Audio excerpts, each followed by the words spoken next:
Hello everyone. तो आज हम इस वीडियो के द्वारा गुजरात बोर्ड का हिंदी जो कि क्लास 10th का है, इसके चैप्टर नंबर 22 भीतरी समृद्धि इसे पढ़ने वाले हैं। अगर आपने इस चैप्टर को नहीं समझा है तो पहले आप इस चैप्टर को समझ लें ताकि आपको इसके अभ्यास कार्य समझने में आसानी हो। इसके अभ्यास कार्य को हमने 2 पार्ट में डिवाइड किया है, पार्ट 1 और पार्ट 2। कुछ प्रश्नों को पार्ट 1 में करेंगे और बचे हुए प्रश्नों के उत्तर पार्ट 2 में कंप्लीट करेंगे। तो आइए इसे हम स्टार्ट करते हैं। फर्स्ट है, निम्नलिखित प्रश्नों के नीचे दिए गए विकल्पों में से सही विकल्प चुनकर उत्तर लिखिए। जिसका पहला क्वेश्चन है, किसके बढ़ने पर जीवन भक्ति कम हो जाती है? द्रव्य भक्ति, तरल भक्ति, प्रभु भक्ति या धन भक्ति? तो इसका सही आंसर होगा द्रव्य भक्ति। नेक्स्ट है, पोम्पी नगर के खंडहरों से मिले एक नर कंकाल की मुट्ठी में क्या था? चांदी, सोना, मोती या हीरा? तो सही आंसर है सोना। नेक्स्ट है, मनुष्य अंदर से कब तक अमीर था? विज्ञान की खोज नहीं हुई थी तब तक, टेलीफोन की खोज नहीं हुई थी तब तक, टीवी को खोज नहीं हुई थी तब तक या पैसों की खोज नहीं हुई थी तब तक? तो इसका आंसर होगा पैसों की खोज नहीं हुई थी तब तक। नेक्स्ट है, इनमें से वनस्पति विज्ञान का महान पंडित कौन बन गया? विवेकानंद, दयानंद, श्री अरविंद या डंकन? तो इसका सही आंसर होगा डंकन। नेक्स्ट है, प्रश्नों के उत्तर एक वाक्य में लिखिए। फर्स्ट क्वेश्चन है, लोग अंतःकरण की अमीरी की सुगंध कब खो देते हैं? तो जब लोग अमीर बनने की चाहत में फंस जाते हैं तब वे अंतःकरण की अमीरी की सुगंध खो देते हैं। नेक्स्ट है, सुख का जादूगर और शांति का डकैत कौन है? तो सुख का जादूगर और शांति का डकैत धन है। नेक्स्ट है, आज जीवन का नियंत्रक परिबल कौन है? तो आज जीवन का नियंत्रक परिबल धन है। नेक्स्ट है, अमीर धन कैसे कमाता है? तो अमीर धन दूसरों को उल्लू बनाकर कमाता है। नेक्स्ट है, प्रश्नों के उत्तर 2-3 वाक्यों में दीजिए। जिसका पहला प्रश्न है, तृष्णा को परंपरागत डाकू रानी क्यों कहा गया है? तो जब किसी की तृष्णा बढ़ती है तो नेकी की इच्छा समाप्त हो जाती है। लोगों का जब लालच बढ़ता है तो लोग इंसानियत भूल जाते हैं। जब मन में किसी चीज़ या धन आदि को पाने की इच्छा बढ़ने लगती है तो मनुष्य का मन किसी अच्छे काम की सोच के लिए वो सोच भी नहीं सकता है। तृष्णा यानी लालच मनुष्य के हर भाव को चुरा लेती है, इसलिए तृष्णा को परंपरागत डाकू रानी कहा गया है, क्योंकि इसके बढ़ने से नेकी की इच्छा, लोगों की भलाई की इच्छा खत्म हो जाती है।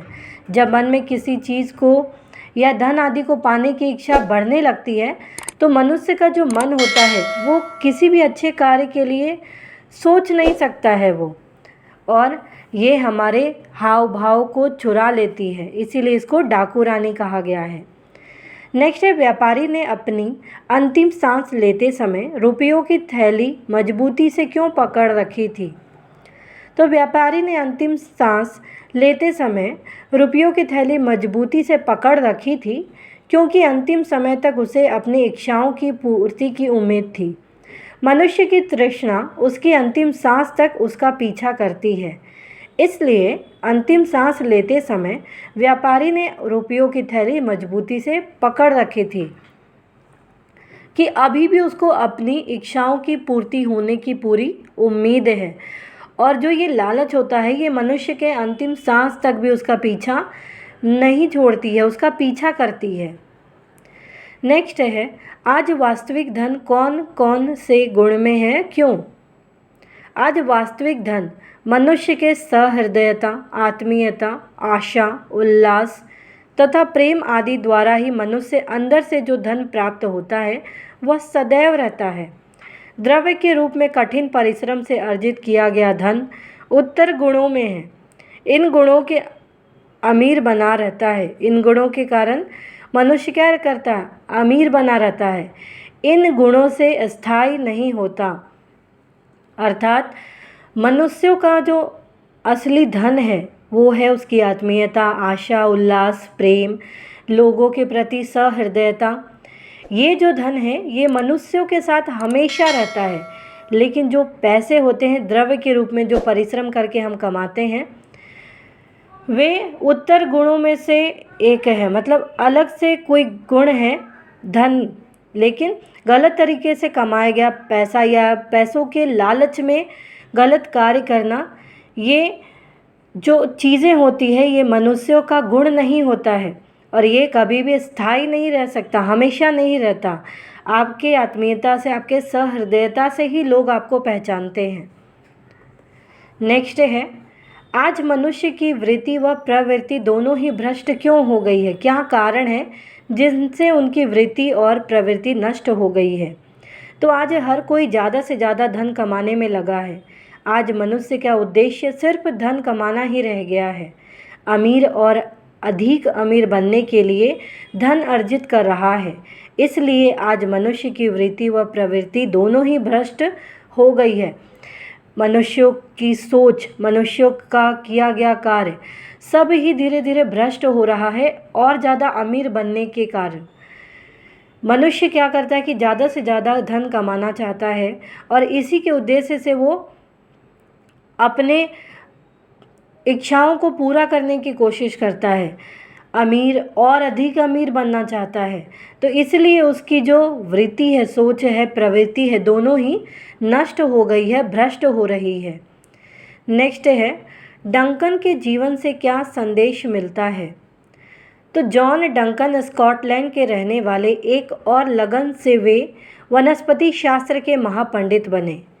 अपने आत्मबल, मेहनत, उनके जीवन से यह प्रेरणा मिलती है कि अनेक अभावों और कठिनाइयों के होते हुए भी कैसे सर्वश्रेष्ठ बना जा सकता है। वो गरीब बुनकर के पुत्र थे।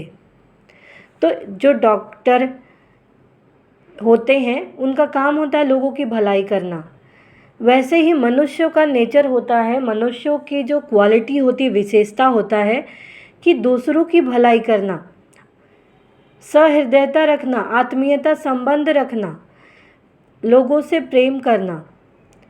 और डंकन के जीवन से भी हमें संदेश मिलता है कि जैसे वो जॉन डंकन जो है वो स्कॉटलैंड के रहने वाले थे। वे बहुत ही अच्छे और विख्यात थे। वनस्पति शास्त्र के कहा जाता है वो महापंडित बने। उन्होंने अपने आत्मबल से, मेहनत से अपना स्थान पाया, जिससे उनके जीवन से हमें यही प्रेरणा भी मिलती है कि कितने अभाव और कितनी कठिनाइयों के होते हुए भी वो कैसे सर्वश्रेष्ठ बने और वो गरीब बुनकर के पुत्र थे। उम्मीद है आपको यहाँ तक के प्रश्नोत्तर समझ में आए होंगे। तो प्लीज़ आप इस वीडियो को लाइक करना, शेयर करना, सब्सक्राइब करना, कमेंट करना ना भूलें। Thank you.